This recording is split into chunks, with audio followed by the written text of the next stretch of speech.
চতুর্থ হিজরির সফর মাসে নাজদ থেকে আবু বারা নামক এক ব্যক্তি মদিনায় আগমন করল। সে রসুল সাল্লাল্লাহু আলাইহি ওয়াসাল্লামের সাথে সাক্ষাৎ করলে রসুল তাকে ইসলামের দাওয়াত দিলেন। সে দাওয়াত গ্রহণও করল না, প্রত্যাখ্যানও করল না। সে বলল, হে মুহাম্মদ, আপনি আমার সাথে কিছু সংখ্যক সাহাবীকে নাজদে পাঠালে ভালো হয়। তারা সেখানে গিয়ে ইসলাম প্রচার করলে অনেকে তা গ্রহণ করতে পারে। রাসূল সাল্লাল্লাহু আলাইহি ওয়াসাল্লাম বললেন, নাজদবাসী যে তাদের ক্ষতি করবে না তার নিশ্চয়তা কি? আবু বারা বলল, তাদের নিরাপত্তার দায়িত্ব আমিই নিচ্ছি। রাসূল সাল্লাল্লাহু আলাইহি ওয়াসাল্লাম মুনজির বিন আমুরের নেতৃত্বে ৪০ জন সাহাবীকে নাজদে পাঠিয়ে দিলেন। তারা চলতে চলতে বীরে মাওনা নামক কুয়ার কিনারে পৌঁছলেন।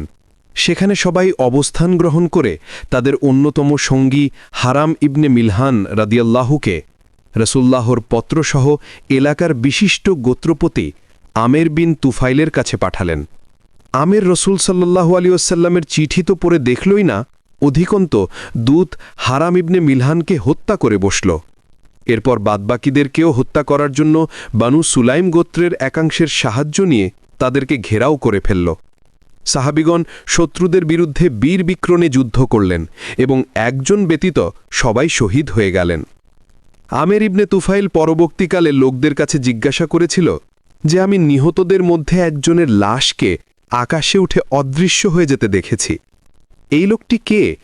লোকেরা বলল, আমের ইবনে ফুহাইয়া, অর্থাৎ হজরত আবু বকর সিদ্দিকের মুক্ত সাবেককৃত দাস এবং রসুল ও আবু বকরের মদিনায় হিজরতকালীন পথপ্রদর্শক।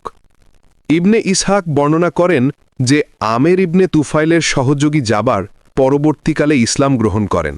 তিনি তার ইসলাম গ্রহণের কারণ ব্যাখ্যা করে বলেন, বীরে মাওনার ঘটনার সময় আমি বর্ষা দিয়ে একজন সাহাবীর দু কাঁধের মাঝখানে যখন আঘাত করলাম এবং বর্ষা যখন তার বুক ভেদ করে বেরিয়ে গেল, তখন ফিনকি দিয়ে বের হওয়ার রক্তকে সে দু হাতে মুখে মাখাচ্ছিল আর বলছিল, ফুজতু ওয়ারাব্বিল কাবা, অর্থাৎ কাবার প্রভুর শপথ, আমি সফল হয়েছি।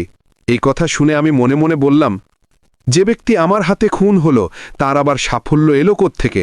পরে আমি অনেকের কাছে এ কথার মর্ম জিজ্ঞাসা করি। তারা আমাকে জানায় যে সে নিজের শহীদ হওয়াকেই সাফল্য বলে বিশ্বাস করত। আর এই বিশ্বাস শুধু তার একার নয়, প্রত্যেক মুমিনেরই। শিক্ষা: শাহাদাত বাহ্যত ব্যর্থতা মনে হলেও আসলে তা মুমিনের সবচেয়ে বড় সাফল্য। কোরআনে আল্লাহ বলেছেন, নিশ্চয় আল্লাহ মুমিনদের কাছ থেকে তাদের জান ও মাল কিনে নিয়েছেন। তারা আল্লাহর পথে লড়াই করে, ফলে হত্যা করে ও নিহত হয়, আর এটা হচ্ছে সবচেয়ে বড় সাফল্য।